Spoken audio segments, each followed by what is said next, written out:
Banana Slam Jam. Okay, so this is going to be my quick patch analysis for 7.24b. I'm going to be trying to do these more often, at least as much as I can for every patch that comes out. Pretty small gameplay update, but I personally think it's going to be very impactful on my enjoyment as well as at least other high-tier players' enjoyment of Dota. I think the problem with Dota right now was that a few items as well as several heroes were just so good that it really just ruined the game for everyone else. So, I think this patch, albeit small, actually is very... I'm a huge fan of it. I don't usually say that about small patches, but I think every single change that occurred in this patch was completely necessary, and it addresses like good things about these heroes, I think. So we'll talk about it. Bracer got nerfed again. I think this is just too good of an item, too value on almost every hero in the game, and it's not fun to have people just have double bracer and be unkillable. So I like this change. Desolator. Basically, heroes with armor reduction synergy are worse slightly, and heroes that do not rely on armor reduction synergy are slightly better. That's basically what this does. So for the most part, it's a very negligible change to Desolator. Diffusal Blade, mana burnt per attack reduced from 50 to 40. So if you go to the item, Charmed, I'm sure. you do 0.8 physical damage per burned hit. So not only are you doing 10 less mana burn, but you're also technically getting 8 less damage off of your Diffusal. So it goes from being a 60 damage item for agility heroes to a 52 damage item. So in terms of damage, bonus granted from Diffusal, excuse me, it is like a 12% nerf on the item. And also, not only is it a 12% nerf on the damage, but it's obviously a 20% nerf on the idea of why you buy the item. So this naturally nerfs a lot of heroes that buy Diffusal.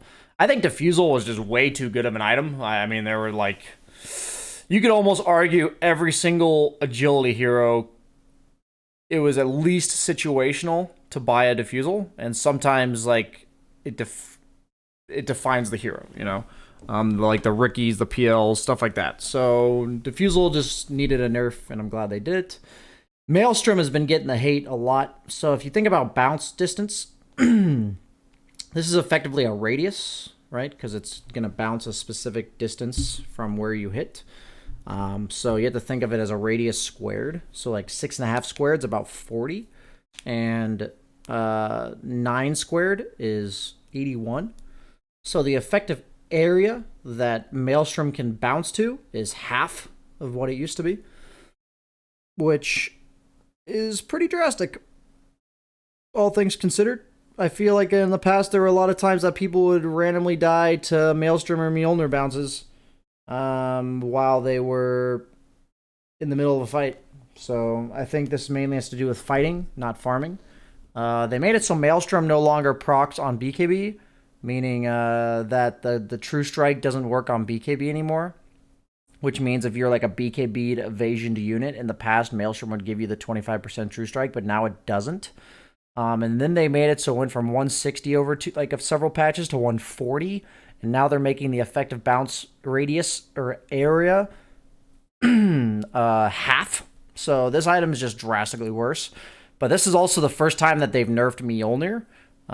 Like all these other nerfs had been affecting Maelstrom only, but now you also nerf the late game scaling of Maelstrom. Like it used to be that once you got the Mjolnir, it was still the same item that it used to be, but now that's not the case. So quite a significant nerf to a very popular item for heroes. So I think Battle Fury just goes up a lot in value because there's a lot of agility carries.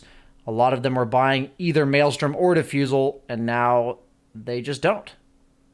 Or it's not that they just don't. It's just weaker to buy these items. So should have a pretty drastic impact on like the little bit of whether or not a hero was slightly too weak because they didn't buy these items, or a hero that was slightly too strong because they did buy these items. Hero changes. Bat Rider. Bat Rider is just too good. Coming before this patch, there were like 5 or 6 heroes that just ruined Dota, and I was getting really bored with Dota, not because of any other reason than these 5 or 6 heroes were in every single game at high MMR, and if you didn't pick these heroes, it felt like you got these heroes picked against you and you lost. So the problem with Batrider is that he had 2 different builds. He had Firefly with 2 points in Sticky, where he'd go 2-0-3, or where he'd go 2-1-0 into Max Firefly, where Flame Break was used in matchups where the opponent wasn't easy to Firefly on top of, whether they're a ranged hero or a hero with mobility, but they couldn't remove Flame Break. So heroes like Morphling, Ember, those are ones that come to mind. And those types of matchups now are just, instead of being dominant for Batrider because at level 2 or 3, he can just sticky you 6 times and flame break you for 400, 500 damage. You just can't do that anymore. Flame break's trash, like, in lane. It's just a shit ability now. There's no way I can fathom leveling flame break. I don't know why they keep coughing. So what this means is I'm under the impression that as a Batrider player myself, that you pretty much have to go 2-0-3 every lane now. Which in the off lane means you're cutting, which in the mid lane means you're probably not really bidding anymore. Like most Batriders were going 2-1-0. I think you just can't level Flame Break anymore until like your other abilities are maxed out. Maybe you could go like 2-0-4 back into max Flame Break, something like that. But even then, that doesn't sound good. Flame Break basically sucks until you have 2 points in it now, which means you can't level it early, which means all the matchups that Batrider was good in with Flame Break 1 point is no longer the case. So the hero is still the same past the laning stage, but during the laning stage, a lot of his matchups got worse, which means the hero is more situational, which means they nerf support Batrider, which also means they made him basically a creep cutting hero in the off lane. So nothing wrong with nerfing a hero's versatility in the early game while leaving the hero the same. I think this is overall a good way to address what made Batrider so broken. Enchantress, mana cost. I was just watching a game with Arteezy, and he was playing offlane Enchantress, and his option was to skip his 3rd spell. I was kind of feeling like I was skipping the heal before this patch, and I think the way to beat Enchantress now is rather than picking to kill her, you actually just pick laners that sustain, and you ignore her. Like, you pick illusion heroes, you pick heroes like Lifestealer with high sustain, you pick heroes like Anti-Mage that can give her mana problems, something like this, and then you just ignore her in the laning stage. Like, I actually think before there was no way you could out-sustain her impetus, but I think you can now. That's my guess. I'm pretty sure Enchantress sucks now. I'm not 100% sure. Maybe Enchantress 5 is still okay if you go level 1W, but impetus seems real rough. Huskar, whatever. Io, just another nerf to the regen. It's adding up. Lifestealer lost 10 attack speed and 3 base damage. Effectively makes his laning stage far weaker while hardly affecting the rest of his game. But, yeah, I think this will make him a much more... It's just same as Batrider. A lot of his matchups are worse. There were a lot of matchups that hit this critical threshold where Lifestealer would barely out-sustain you, barely win.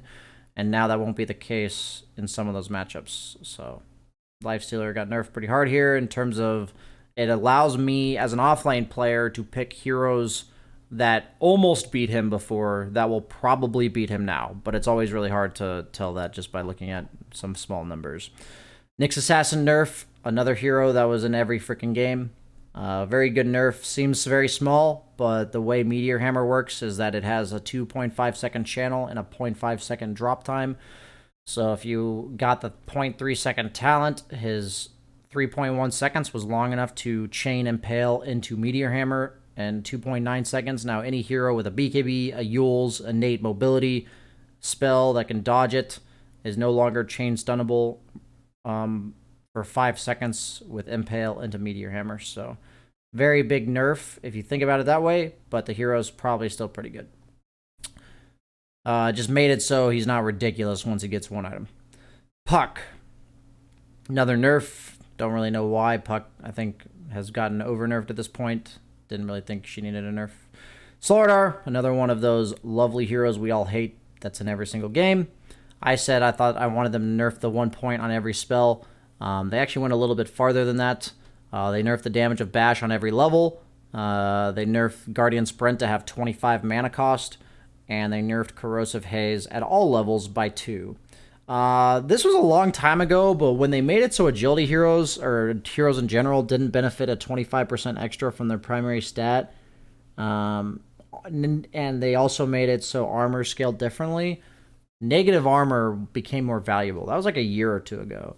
And finally, with the way Dota has been slowly but surely tweaking over the course of that time, Slardar just became broken. Like, it kind of just hit this threshold. Slardar is a hero that either just feasts or famines in terms of his impact is either really high or just really low. And Corrosive Haze and minus armor in general is just too powerful. And back when they nerfed like Medallion and Solar Crest, all these armor giving items, it even made it worse. And now it's finally time that they, Slardar finally hit that point where he was just way too good. So I think Slardar will still be viable, but I would be surprised if he's still contested as a first round pick in competitive, and I'd be surprised if we see him every single game in pubs. But maybe I'm overvaluating these nerfs on him. Snapfire made it so cookie stun duration is less at high max levels, and Mortimer's Kisses does 20% less damage. 20% less of a bajillion is, 80% of a bajillion, but it's still, 20% less. So, good nerfs overall. Snapfire was also in every single game. Just did too much. Really good laning stage, really good teamfight ultimate. Cookie being a mobility spell for her teammates was really nice. Yeah, just need to make the hero not as broken in all situations. So, this is good. Timber. I think this is a brutal one for Timber. It seems small, but this hero is like one of those critical threshold heroes. Like, he's either unkillable or he dies, and this makes it much easier to, like, when I say he dies, like, he just insta dies. He's very killable or not killable at all. It's not like maybe we kill this guy. It's either he super dies or he just never dies. And so this makes that point in the game earlier, which makes his timings less, which means it has to be a better Timber game, etc. But with his counters like Batrider getting nerfed, maybe he'll still be about the same. Tiny. I think mainly the toss range at lower levels. They're just trying to end the era of support Tiny. I think Tiny... They nerfed so much about what made him a core, like the base attack speed and such, and now they have nerfed so much about what makes him a support. I personally am tired of seeing Tiny in every single patch for like the last 2 years, so I'm fine if he just eventually is out of relevance, and this is damn near close, if not the final straw on his impact in Dota. Void Spirit with the massive nerf going from 305 to 300 move speed. I mean, every move speed does matter, honestly, but... Void Spirit debatably super broken. I think people are getting better at playing against him. I don't think he was nearly as much of an issue as all the other heroes, so I don't particularly mind that they gave him a really small nerf. Part of what makes a hero like this really good is not playing against it properly, so I think people are getting better and better at playing against it, and he might get nerfed more in the future, but I actually think out of all the broken heroes, or a lot of the heroes that we saw in most games, Void Spirit was one that did not need a massive nerf. So yeah, this whole patch just basically said, these are some broken items, these are some broken heroes, let's nerf them. A lot of people say, why didn't they buff any of the crap heroes? And I think you'll be surprised how many bad heroes there are that simply were unpickable, because if you pick them and you get Batrider, you lose the game, or you pick them and you get Enchantress and you lose the game, or you pick them and they pick Lifestealer and you lose the game. Like, there were a lot of heroes like that, so kind of just waiting to see how this plays out. I think it will have a massive impact on what exactly is viable going into the minor and the major. And in pubs, I'm going to be trying out heroes that were specifically bad against these heroes that I didn't think were bad heroes. An example was Mars. Like, I thought Mars was really good at the start of the last patch, but then it just turned out that all of his counters were super freaking good. So the hero became worse, but I think heroes like that just go away in value. So I'll be checking that out. Hope you guys enjoyed this 7.24 beat, and now we're going to be good to go on that.